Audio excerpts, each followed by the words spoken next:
Can you actually become Cristiano Ronaldo? Not the haircut, not the celebration. Can you build the body, the brain, the instincts that made him different from everyone else who tried?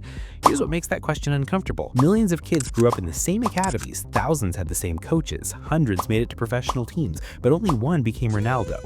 So either he's a genetic anomaly you can't replicate, or there's a system he followed that almost nobody talks about because it doesn't fit the highlight reel. This isn't about motivation, it's not about wanting it more, because if effort alone created Ronaldos, Portugal would have 50 of them by now. What we're actually looking at is a blueprint that sounds simple when you say it out loud, but requires a level of precision most athletes quit on before they even understand what they're building. Start here. Ronaldo at 18 wasn't Ronaldo yet. He was fast, sure, talented, obviously, but Manchester United's coaching staff in 2003 had a problem with him that nobody remembers now. He held the ball too long. He tried tricks that didn't work. He made decisions that cost his team possession in dangerous areas. Alex Ferguson publicly said he frustrated everyone in training. That version of Ronaldo would have been a decent winger on a mid-table team, nothing more. So what changed? Not his athleticism, not his confidence. What changed was that someone convinced him to track a number most players ignore: touches per goal. At 18, Ronaldo needed about 40 touches in the attacking third to score once. By the time he was 23, he needed 11. That's not motivation, that's not hunger, that's a systematic rewiring of how his brain processes the game. Here's the part that doesn't make sense until you see the training footage. Ronaldo didn't practice shooting more than everyone else. He practiced shooting from fewer angles. He eliminated 30% of the shots he used to take and only trained the mechanics of finishing from positions where defenders were already beaten. He wasn't trying to score from everywhere, he was trying to only exist in places where scoring was inevitable. That requires a completely different skill set than what people think. It's not about being in the right place at the right time, it's about understanding spatial geometry faster than the defender does. Ronaldo's movement off the ball isn't instinct, it's arithmetic. He's calculating angles, measuring distances, and predicting where 6 players will be in 3 seconds, and he's doing it while sprinting. You can learn that theoretically, but here's where it gets uncomfortable. To learn it the way Ronaldo did, you need about 4,000 hours of deliberate practice focused exclusively on reading defensive gaps before the pass is even made. That's not 4,000 hours of playing soccer, that's 4,000 hours of one drill. Watching film, repeating movement patterns, rewiring your visual processing system to see space before the ball arrives. Most players quit after 200 hours because it's boring. It doesn't feel like soccer, it feels like memorizing choreography. And that's the first filter. Ronaldo didn't outwork everyone, he outbored everyone. He was willing to do the least exciting version of training longer than people who loved the game more than he did. Now the body. Everyone talks about his physique like it's the result of obsessive gym work. It's not. Ronaldo's body is the result of obsessive injury prevention. At 19, he had a knee issue that should have derailed his career. It didn't, because he started working with a biomechanics specialist who rebuilt how his legs absorbed impact. Not stronger, differently. Here's what that actually means. Most players land from a jump with their knees absorbing 70% of the force. Ronaldo lands with his hips absorbing 55%. That's a 4mm difference in joint angle. 4mm, but over 15 years and 60,000 jumps, that 4mm is the difference between playing at 39 and retiring at 32. Can you train that? Yes, but it requires unlearning how your body naturally moves and replacing it with a movement pattern that feels wrong for about 2 years. Your brain will fight you, your muscles will reject it, you'll get slower before you get faster, and every coach you have will tell you to stop because it looks awkward and it's hurting your performance right now. Ronaldo ignored them, not because he was arrogant, but because he had access to data they didn't. He was tracking his deceleration force, his ground contact time, his vertical displacement per watt of energy. He knew the awkward phase was temporary. Most players don't have that data, so they quit. Here's the second filter. Becoming Ronaldo requires you to make decisions that lower your performance in the short term based on information that won't prove correct for 3 to 5 years. That's not confidence, that's faith in a system almost nobody around you believes in, and if you're wrong, you just wasted your entire athletic prime. Now the mental side. This is where people get it most wrong. They think Ronaldo is mentally tough because he's arrogant or because he thrives under pressure. That's not it. Ronaldo's mental edge is that he's eliminated almost all emotional variance from his preparation. He doesn't get hyped for big games, he doesn't get nervous for small ones. His pre-match routine is identical whether he's playing a Champions League final or a preseason friendly. Why does that matter?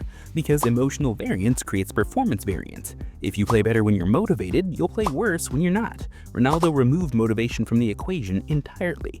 He doesn't need to feel ready, he just needs to execute the same sequence of physical and mental inputs he's executed 10,000 times before.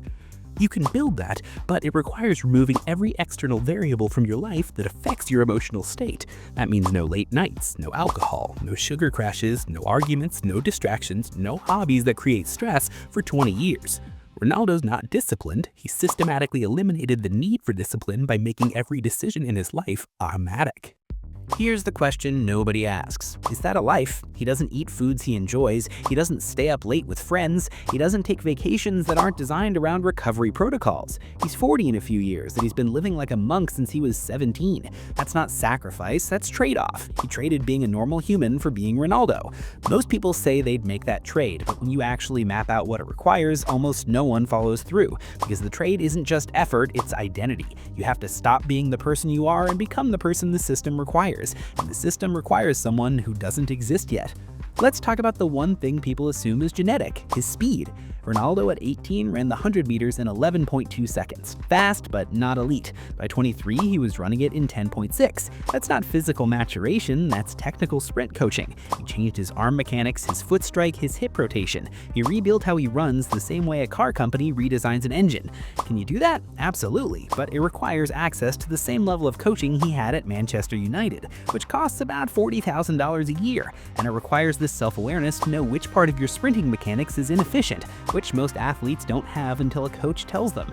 And even then, most athletes don't believe the coach because their old technique got them this far. Third filter, becoming Ronaldo requires you to distrust your instincts. Everything that feels natural is probably wrong. Everything that feels efficient is probably wasting energy. And the only way to know what's actually optimal is to measure it with technology most people don't have access to. So you're either guessing or you're spending money you don't have on equipment that might not even tell you the right thing. Here's where it gets darker. Let's say you do all of this. You train the spatial awareness, you rebuild your movement patterns, you eliminate emotional variance, you optimize your training around data instead of feel. And if you do that for long enough, you'll become the best version of yourself that's possible given your circumstances. That might be a professional player, that might be a college starter, it might be a high-level amateur, but it will be better than the version of you that trains randomly, reacts emotionally, and hopes effort alone is enough. Because effort without system is just exhaustion, and exhaustion doesn't win games. Let's go one level deeper. Why does this matter? Because the Ronaldo question isn't only about soccer, it's about whether excellence is accessible or exclusive. And the uncomfortable answer is both. The system is accessible. Anyone can learn spatial awareness, rebuild their mechanics, track their data, but the full outcome requires resources and luck that most people don't have. So what do you do with that? You can get bitter about the unfairness, or you can take the parts of the system you do have access to and see how far they get you. Because here's the thing nobody tells you. Most people never even try the accessible parts. They skip film study because it's boring. They avoid biomechanics work because it's expensive. They don't track their data because it's tedious. If you just did those three things, you'd be ahead of 90% of players at your level. You wouldn't be Ronaldo, but you'd be much closer to your ceiling than you are now. And most people never get close to their ceiling because they're waiting for the genetic gift or the lucky break instead of building the foundation that makes the lucky break useful. Here's the part that keeps coaches up at night. Every year, there are probably 500 kids with Ronaldo-level genetics. Fast, coordinated, competitive. Most of them quit by age 16 because they don't have the system, or the resources, or the personality to endure the boring phase, and the world never knows they existed.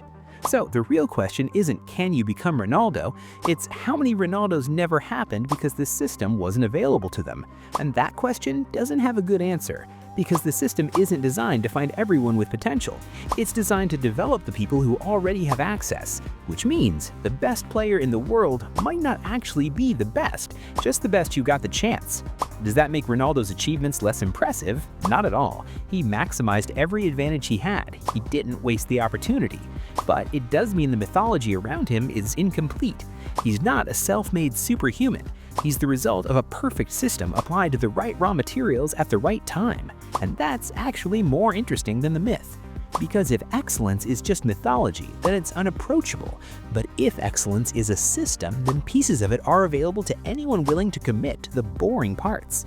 You won't become Ronaldo, but you might become the version of you that doesn't waste their potential.